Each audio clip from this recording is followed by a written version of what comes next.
স্লোগানে স্লোগানে মুখর রাজপথ, হাতি ঘোড়া আর বাদ্যযন্ত্রের তালে বর্ণাঢ্য র্যালি। উৎসব মুখর পরিবেশে পালিত হল ছাত্রদলের ৪৬তম প্রতিষ্ঠাবার্ষিকী। বুধবার সকালে দিবসটি উপলক্ষে জেলা উপজেলা সহ প্রতিটি শাখা কার্যালয়ে দলীয় ও জাতীয় পতাকা উত্তোলন করা হয়। এরপর বেলুন উড়িয়ে ও কেক কাটেন নেতাকর্মীরা।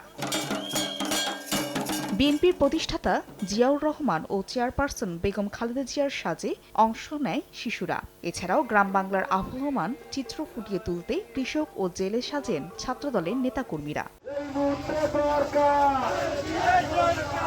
আয়োজন করা হয় আলোচনা সভারও। এতে দলের প্রতিষ্ঠাতা প্রয়াত রাষ্ট্রপতি জিয়াউর রহমানের জীবনকর্ম ও বর্ণাঢ্য রাজনীতি তুলে ধরা হয়। স্বৈরাচার শেখ হাসিনা শিকলে বন্দী ছিল সারা বাংলাদেশ, আমরাও তাদের নির্যাতন নিপীড়নের মধ্যেই ছিলাম।